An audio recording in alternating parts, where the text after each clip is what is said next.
అమ్మా ఇప్పుడు 1వ తారీఖున వెళ్ళారమ్మా బోట్ వేసుకొని మన వాళ్ళు? వచ్చేస్తాం కదా అనుకుని నేను కూడా ఫోన్ చేయలేదు, మాట్లాడుతుంటే ఫోన్ కట్ అయిపోయింది కదా, దానివల్ల కట్ అయిపోయిందేమో అనుకున్నాం మేడం. కానీ 4:30 అయింది, ఫోన్ చేసినా స్విచ్ ఆఫ్ అని వస్తుంది. మాక్సిమం గాలి వల్ల రాలేదేమో అని అనుకున్నాం మేడం. నైట్ 7:30 అయింది, అయినా చేసాం మామూలు స్విచ్ ఆఫ్.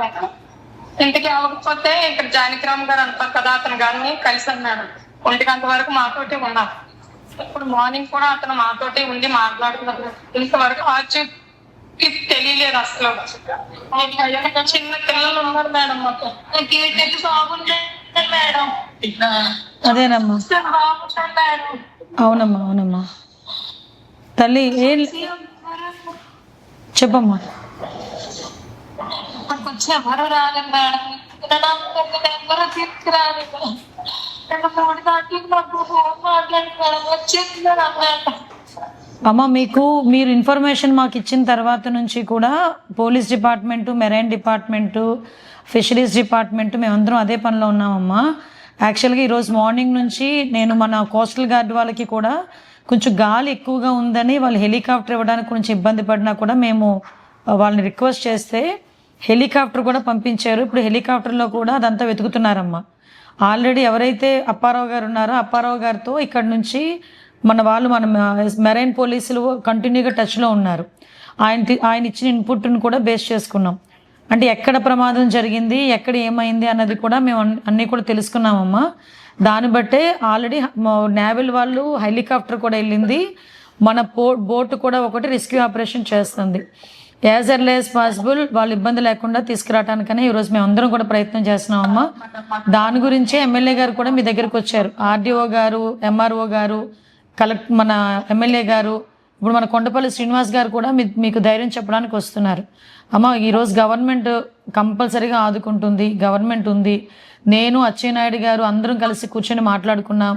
కలెక్టర్ గారు అందరు విజయనగరం కలెక్టర్ గారితో, వైజాగ్ కలెక్టర్ గారితో కూడా మాట్లాడానమ్మా. విశాఖపట్నం 3 జిల్లాల జేడీలు కూడా ఒకసారి కోఆర్డినేట్ చేసుకొని ఇంకెవరు ఉన్నారేమో చూసుకోండి, అలాంటి వాళ్ళు ఎక్కడెక్కడ ఉన్నారో చెక్ చేసుకొని ముందు ఇమీడియట్గా వాళ్ళని బ్యాక్ రమ్మని చెప్పండి. వీళ్ళకి కూడా మనకి గవర్నమెంట్ నుంచి కొంచెం మనం సపోర్ట్ చేయాలి, వాళ్ళ ఫ్యామిలీస్కి కొంచెం ధైర్యం చెప్పండి. అందరికీ నమస్కారం అండి. దురదృష్టకర సంఘటన, మొన్న 1వ తారీఖున చేపల వేటకు వెళ్ళిన మత్స్యకారులు కనిపించట్లేదని నిన్న వాళ్ళ కుటుంబ సభ్యులు ఇచ్చిన ఫిర్యాదు మేరకు ప్రభుత్వ యంత్రాంగం మొత్తం గాలింపు చర్యలు చేపట్టింది. ఆల్రెడీ ఐజీ మెరైన్స్, అదేవిధంగా కోస్టల్ గార్డు డిఐజీ, అదేవిధంగా మనకి కలెక్టర్ గారు, విశాఖపట్నం కలెక్టర్ గారు, విజయనగరం కలెక్టర్ గారు, విశాఖపట్నం సిపి గారు, అదేవిధంగా విజయనగరం ఎస్పీ గారు, జేడీ ఫిషరీస్ అన్ని డిపార్ట్మెంట్ల కోఆర్డినేషన్తో ఇమీడియట్గా వాళ్ళకి గాలింపు చర్యలు చేపట్టడం జరిగిందండి. ఇందులోని వాళ్ళ బోట్ ఓనర్ ఎవరైతే ఉన్నారో అప్పారావు గారు ఆచూకీ కనుగొనడం జరిగింది. తను ఇచ్చిన ఇన్ఫర్మేషన్ మేరకు ప్రిలిమినరీగా బోటు తిరగబడటం వల్ల ఈ ప్రమాదం జరిగిందని చెప్పి ఆయన ఇన్ఫర్మేషన్ ఇచ్చారు. అయితే మిగతా వాళ్ళందరూ కూడా గాలింపు చర్యలు చేపట్టడం జరిగింది. వాళ్ళందరూ కూడా రెస్క్యూ ఆపరేషన్స్ చేయడానికి ఈరోజు నేవల్ వాళ్ళ దగ్గర నుంచి కూడా ఒక హెలికాప్టర్ ఈరోజు గాలింపు చర్యల్లోని ఈరోజు పనిచేస్తుంది. అదేవిధంగా కాకినాడ నుంచి వచ్చిన మెరైన్ బోట్ కూడా ఈరోజు గాలింపు చర్యలు చేపడుతోంది.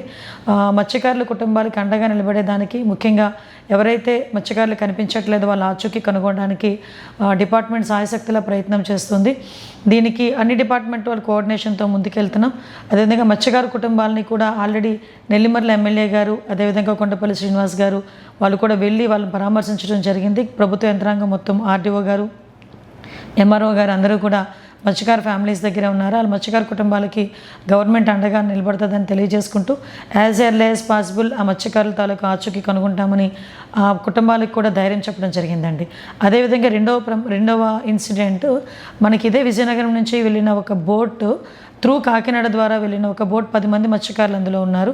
అయితే ఆ మత్స్యకారులు ఉన్న బోట్ ఏదైతే పూరి దగ్గర కనుగొనడం జరిగింది. ఎగ్జాక్ట్గా 1.5 కిలోమీటర్స్ మన పూరి తీరం నుంచి ఉన్నారు. వాళ్ళని ఈవినింగ్ కల్లా ఒడ్డుకు చేరుకునేటట్టుగా ఈరోజు రెస్క్యూ ఆపరేషన్స్ కూడా జరుగుతున్నాయి. ఆ కుటుంబాలని కూడా ఈరోజు ప్రభుత్వ పరంగా మేము ఆదుకుంటామని చెప్పి మీ అందరికీ కూడా తెలియజేసుకుంటున్నాం. Thank you.